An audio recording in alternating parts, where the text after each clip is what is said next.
So ఎవరైతే ఏమవచ్చు, నీకు right ఉంది, నువ్వు డిమాండ్ చెయ్యి, ఎక్కడికి పోదు. అదేలేండి వెనకతలు చెప్తారు అడుగు ఎందుకు తగువులకు దిగు అలా ఎంకరేజ్ చేయటంలో మానాడు ఆ మూడుకు వచ్చాడు, అడగాలి, డిమాండ్ చేయాలి. పొలిటికల్ ప్రాబ్లం ఏమైనా ఉన్నదండి? ఇప్పుడు విష్ణు వైఫ్ వల్లే మోహన్ బాబు గారు వైఎస్ఆర్సీపీలో జాయిన్ అవ్వడం అన్నది జరిగిందని ఒక మాట ఉన్నది చాలా స్ట్రాంగ్ గా.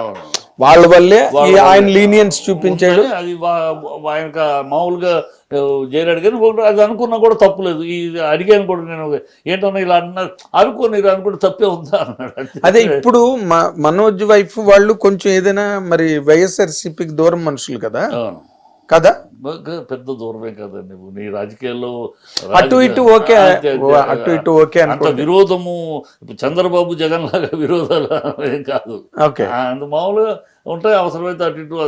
పొలిటికల్ ఆస్పెక్ట్ ఏమి దీంట్లో ప్లే అవుతున్నారని మీరు అనుకోవట్లేదు? లేదు, అదే ప్లే. ఎందుకంటే మోహన్ బాబుకి వాళ్ళు కూడా చాలా ఫ్రెండ్స్. ఎందుకంటే మోహన్ బాబు నాన్ పొలిటికల్గా యాజ్ ఆర్టిస్ట్గా అందరితోటి పరిచయాలు. చిత్తూరు జిల్లాలో ఆ జిల్లాలో ఉన్న ప్రతి నాయకుడు పరిచయమే, ప్రతి పార్టీ నాయకుడు మోహన్ బాబుకి. తన ఇంటికి వచ్చి భోజనం చేసిన వాళ్ళు అందరూ తను వాళ్ళ ఇళ్ళకి వెళ్ళిన సందర్భాలు ఉన్నాయి. ఏ పార్టీ మోహన్ బాబు గారు అందరితో బాగుండే మనిషి. పర్టికులర్ చిత్తూరు జిల్లాలో, పర్టికులర్గా ఆ జిల్లాలో రాయలసీమలో ఉన్న ఎవరైనా మినిస్టర్లు ఎవరైనా సరే మోహన్ బాబు వాళ్ళ ఇళ్ళకి వెళ్ళటమో, వాళ్ళు తన ఇంటికి రావటమో, అందరితోటి ఆ cordial relation. A party apart from party ఎవరైనా ఉండేది. అదొక హ్యాబిట్ మోహన్ బాబు కూడా. అందరినీ ఆ జిల్లాలో ఉన్న అందరినీ పిలవటం, భోజనానికి పిలవటం, అదేనండి ఎంగేజ్ చేయడం అనేది అతనికి అలవాటు ఉంది. పార్టీయింగ్, అందరినీ కలవడం అవన్నీ ఓకే. మన మోహన్ బాబు గారి గురించి మనకి చెప్పేది ఏం లేదు, మనకి తెలియదు ఏంది, ఈజ్ అన్ ఓపెన్ బుక్ అనుకోండి, అది వేరే విషయం.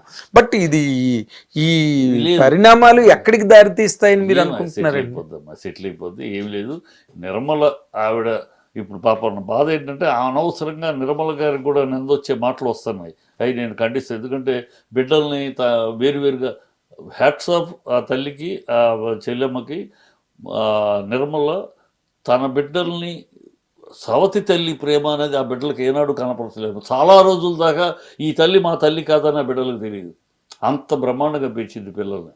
ముగ్గురు పిల్లలు తన బిడ్డలే అనుకుంటారు. చాలా మందికి కూడా తెలియదు. పిల్లలు వచ్చి పైకి వచ్చేదాకా కూడా చాలా మందికి బయట ఈవిడని చేసుకున్న తర్వాత పుట్టిన పిల్లలే అనుకున్న వాళ్ళు చాలా మంది ఉన్నారు. విష్ణు గాని లక్ష్మి గాని ఆవిడ కూడా అంత ప్రేమగా ఎక్కడ సవతి తల్లి ప్రేమ అనేది చూపించకుండా చేసింది. ఎందుకంటే తన అక్కే, ఎవరో కాదు, చనిపోయి తన అక్కే. సో సొంత బిడ్డలాగా చూసుకుంటే ఎక్కడా లేదు. ఇవాళ అనవసరంగా పక్షపాతం చూపించారా అని మాట్లాడుతున్నారు కానీ పక్షపాతం చూపించారా అనే మాట వస్తే ఆవిడికి నింద. ఆవిడకి ఆనందం రాకూడదు. ఇప్పుడు ఆవిడ నిజంగా తలుచుకున్న సెల్ఫ్ అక్వైర్డ్ ప్రాపర్టీలో వీళ్ళు క్లెయిమ్ చేయగలిగేది ఏం లేదు కదా, ఇది వారసత్వంగా వచ్చిన ఆస్తులు కావు కదా. కానీ బట్ నిర్మల్ గారు కానీ గట్టిగా నిలబడితే మనోజ్కి ఆస్తి వస్తుందని చెప్పి లీగల్ గా మాట్లాడుతున్నారు. నిర్మల పేరు మీద ఉన్న ఆస్తి ఆవిడ ఇవ్వచ్చు. ఇప్పుడు భర్తగా భార్య పేరు మీద కొన్ని రాసి ఉంటాడు కదా, సో ఆవిడ ఇవ్వాలంటే ఇవ్వచ్చు, ఇచ్చే అవకాశం ఉంది. అంతే తప్పితే ఉంది. ఇప్పుడు అదే అలాంటి ఏ సెటిల్ అవుతుంది, నీకు ఎందుకురా, నాది ఇస్తాను నీకు పో అని అనొచ్చు. లేకపోతే మోహన్ బాబు కూడా, మోహన్ బాబు పలుకులు ఎంత గుంటదో, మాట అన్నాడని ఈ వెంటర్లేదని కోపమే. కానీ రేపు వాడే వచ్చి జరిగిపోయింది, నాన్న సారీ నాన్న, నాకు ఇది కావాలి, నాకు అది దొరుకుతున్నా, నాకు ఇది కావాలి, నేను ఇది అడిగితే ఇది వస్తే నేను ఇది చేసుకోవాలని ప్లాన్ చేసుకుంటున్నాను కనుక నాకు ఇది కావాలి అని అడిగితే Mohan Babu Mohammed will be the first person, ఓకేరా ఇదే కదా నీకు కావాలి, ఓకే డన్ పో అనేసే క్యారెక్టరే. కానీ మొండితనంగా నేను అన్నాను ఇవ్వను నువ్వెవరు అనే బాపత్ కాదు. అది కాదులేండి, అది మనందరికీ తెలుసు. నేను అన్ని ఇప్పుడు మోహన్ బాబు గారు మాట దురుసుగా ఉండొచ్చు, లేకపోతే కటువుగా ఉండొచ్చు, కోపంలాగా కనిపించవచ్చు. But what is Mohan Babu on the back of it అన్నది మన అందరికి తెలిసిందే, ఇండస్ట్రీ అందరికీ. అది ఉన్నది అనుకోండి, అది ఉన్నది. బట్ ఆయన ఎందుకంటే ఆయన విజ్ఞత కూడా పనిచేయలేదా? ఇంతలాగా పోలీస్ స్టేషన్లకు వెళ్ళిపోయి ఇంతలాగా వ్యవహారం రోడ్డెక్కిపోయే వరకు అసలు ఒక స్టేజ్లో నిజంగా ఎక్కడ balance. First day Mohan Babu తోటి ఈ మాట, ఈ విషయం తెలియని మాట్లాడిన మాట చెప్తాను నీకు అర్థం అవుద్ది. అంటే తర్వాత డెవలప్మెంట్ ఎట్లా అయింది, ఫస్ట్ అవగాహన ఏంటి ఈ గొడవ ఏంటి అని అంటే, ఏం చేయనురా, ఎక్కడ ఎంత చేశా, ఏం చేశారు, తక్కువ చేశాను వీళ్ళకి, ఇది ఏం చేయాలి, ఎక్కడదా ఇంకెన్ని చూడాలో నేను ఈ ప్రారంధమానాల 3 ఉంటాయి కదా, తల్లిదండ్రులు చేసిన పాపము, లేకపోతే నువ్వు చేసిన పాపము, కర్మ సిద్ధాంతము, లేకపోతే ప్రారంధము అంటారు కదా. అని ఆ 3 చెప్పి ప్రారంభ దశ, 3 చెప్పి 3 ఏదిరా నా తండ్రులు చేయలేదు, నాకే అన్యాయం చేసి నాకు తప్పు చేశారు నేను అంటలేదు, నేను మరి కర్మ ఏం చేశాను నేనేమో నాకు తెలిసి చేయలేదు, ఇది ప్రారంధం అనుకోవాలా కర్మ అనుకోవాలా, ఏం చేయాలరా ఏం చేయాలి అలా ఇది అసలు బాధపడే ఇది జరిగిన రోజు మొదటి రోజు మోహన్ బాబు బాధ ఇది గుండె బాధపడిపోయి మాట్లాడు, ఏం చేయాలరా ఏంట్రా ఇంకెన్ని ఫేస్ చేయాలరా నేను ఇలాంటి అన్నాడు.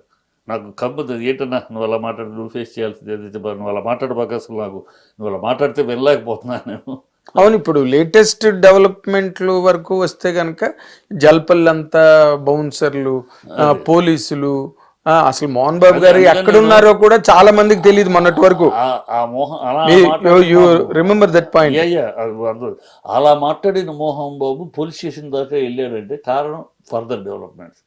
వాడు మాట్లాడిన మాట నీ అంతు చూస్తాను, మోహన్ బాబు అంతు చూస్తానంటాము, ఇవన్నీ తన కూతురుని ఇన్వాల్వ్ చేశారు, వైఫ్ ని ఇన్వాల్వ్ చేశారు, కొట్టించారు, వాళ్ళని పెట్టి స్టాఫ్ ని పెట్టి కొట్టించలేదా? ఏమి కొట్టింది, తోపులాటలో పడిందమ్మా. తోపులాటలో ఇప్పుడు బౌన్సర్స్ ఒకళ్ళొకళ్ళు అదే ఇందాక మీరు చెప్పినట్టు ఆ తోపులాటలో అమ్మాయి అక్కడే ఉంది కదా, పక్క గోడ కొట్టుకుంటూ జారి పడింది. అలాగే గోరుకు గీచుకుంటారు, బౌన్సర్స్ గీచు, కాలు యాక్సిడెంట్ అని బిల్డప్ వీడియో చూడండి క్లీన్గా, కాలు కుంటుకుంటూ వెళ్ళాడు, మంచి చేసుకుంటూ 2 నిమిషాల్లో బయటకు వచ్చాడు, నడుచుకుంటూ గబగబని వచ్చి కారు ఎక్కాడు. పొద్దు అప్పుడే ఎన్ని చూస్తే తెలుసు. బట్ ఓకే, ఇట్స్ మీరు ఇక్కడ ఒక్కసారి మనం ఆగి వైపు నుంచి ఒకసారి మాట్లాడండి, ఎలా మాట్లాడతారో చూస్తాను. మాట్లాడితే కాదు, మీరు ఇందాక ఎలాగైతే మాట్లాడారో మనోజ్ యాంగిల్ వేరే ఉంటుంది కదా. అదే మాట, మనోజ్ యాంగిల్ అయితే నేను బాగా కరెక్ట్గా చెప్పాను. మనోజ్ చాలా మంచోడు, చాలా విరోధుల మీద కూడా చెయ్యేసి నమ్రతగా తీసుకురాగలిగిన నైపుణ్యం అన్న వ్యక్తిత్వం అతను. నేను చూసిన మనోజ్ చాలా ప్రేమగా ఉంటాడు, చాలా హంబుల్గా మాట్లాడు, చాలా ఆప్యంగా ఉంటాడు.